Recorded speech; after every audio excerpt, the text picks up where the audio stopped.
kondisi Masjid Baitur Rahman. Kisah dulur si orang bisa liwat mrene ki nyong wis ning salore masjid. Ya kondisine ki kayak kiye wis. Lore omah ya wis dikirap kabeh dikirap wis. Ya mesti pangeran ta. Sing omah wis lagi berdiri bebas, tapi nyatanya enggak lagi bersiul. Asyhadu an la ilaha illallah. Ya Allah.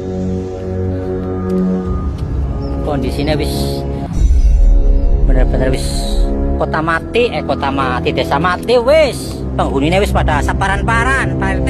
Sing longsor wingi Rebo pagi tanpa ambles partisan orang bisa dilalui oleh kendaraan apapun.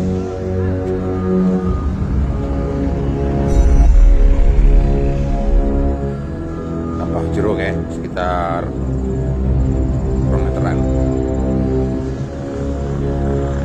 Dilewati mana ya. Oke. Kondisi terkini rumah kecipah dari atas, tidak lagi evakuasi barang-barang belum. Masjid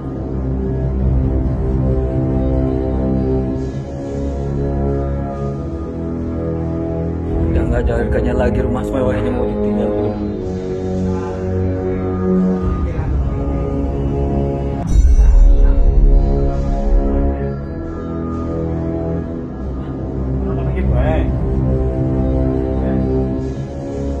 Ini rusak parah kayaknya. Nih, ini kayaknya malah belum bisa dievakuasi semuanya. Sepi rumahnya Pak Kamaludin. Pak Kamaludin itu buat ngungsi, ada ribuan orang di situ, Bang. Tegalnya kabupaten, kecamatannya Jatinegara, desanya Padasari. Bukan Kempa, ini tanah bergerak, Bang. Tanah bergerak di desa Padasari. Oh, itu musola juga udah pernah tuh, masih bunyi tuh.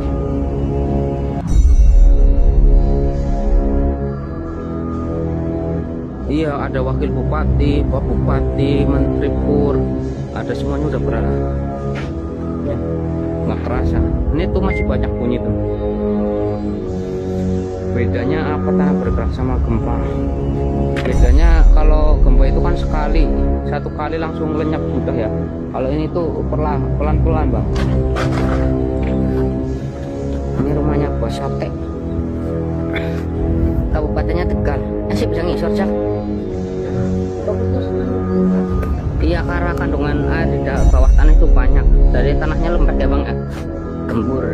Kalau desa selain orang masih Kondisi terkini hari ini. Oh, tinggal stop baik.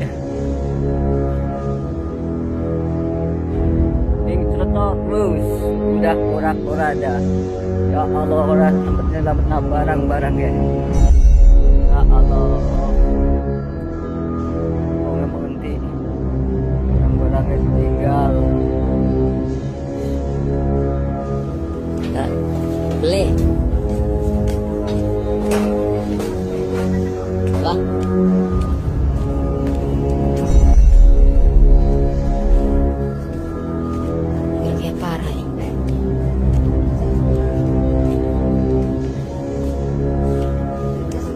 Ini gede kemurot.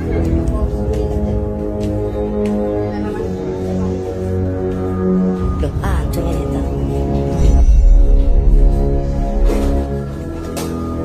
Lihatin kan. Itu apa sih?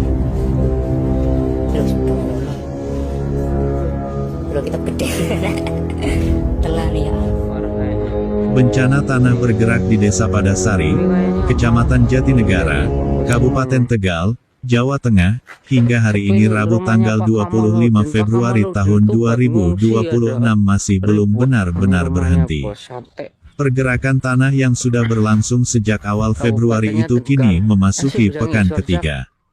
Meski intensitasnya dilaporkan menurun dibandingkan hari-hari pertama, retakan tanah masih terlihat jelas di sejumlah titik dan membuat warga belum berani kembali ke rumah masing-masing. Berdasarkan laporan dari berbagai sumber media dan keterangan pihak terkait, sekitar 900 rumah dilaporkan terdampak bencana ini. Kerusakan yang terjadi bervariasi, mulai dari retak ringan, dinding ambrol, hingga bangunan yang tidak lagi layak huni. Tidak hanya rumah warga, sejumlah fasilitas umum juga ikut terdampak akibat pergeseran tanah yang terus bergerak perlahan. Akibat kondisi tersebut, sekitar 2.400 lebih warga masih bertahan di pengungsian. Mereka tersebar di beberapa titik posko darurat yang didirikan pemerintah daerah dan relawan.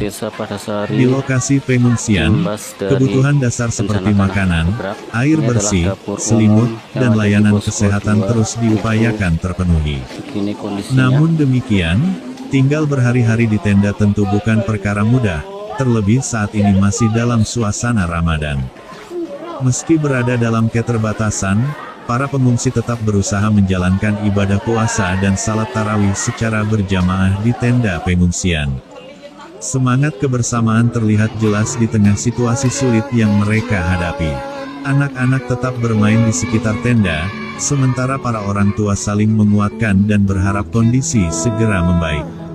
Pihak kepolisian dari Polres Tegal terus melakukan monitoring dan pengamanan di sekitar lokasi terdampak. Aparat juga mengimbau warga agar tidak memaksakan diri kembali ke rumah sebelum dinyatakan aman oleh tim ahli. Sementara itu, BPBD Kabupaten Tegal bersama instansi terkait masih melakukan pemantauan pergerakan tanah dan kajian teknis untuk menentukan langkah penanganan jangka panjang. Pemerintah pusat melalui Kementerian Pekerjaan Umum juga bergerak cepat dengan menyiapkan hunian sementara atau huntara bagi warga terdampak.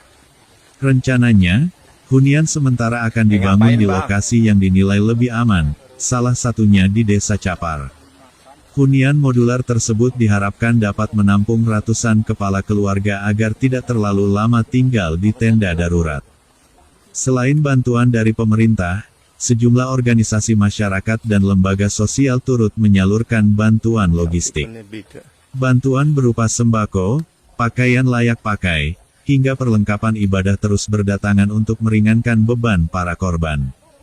Bencana tanah bergerak di Padasari ini diduga dipicu oleh curah hujan tinggi yang mengguyur wilayah tersebut dalam beberapa waktu terakhir.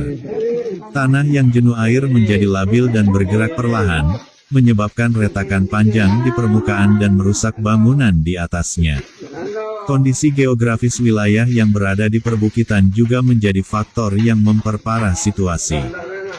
Hingga hari ini, status kewaspadaan masih diberlakukan.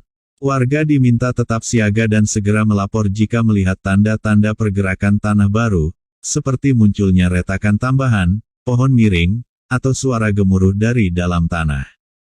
Masyarakat berharap pemerintah segera memberikan kepastian terkait relokasi permanen, mengingat sebagian wilayah Desa Padasari telah dinilai rawan dan berisiko tinggi untuk dihuni kembali. Kejelasan tempat tinggal yang aman menjadi harapan utama para korban agar mereka bisa kembali menjalani kehidupan secara normal. Demikian perkembangan terbaru bencana tanah bergerak di Desa Padasari, Kabupaten Tegal. Kita berharap kondisi segera stabil dan para warga terdampak mendapatkan solusi terbaik serta tempat tinggal yang aman dan layak. Tetap waspada terhadap potensi bencana, terutama di tengah cuaca ekstrim yang masih berpotensi terjadi. Kondisinya wis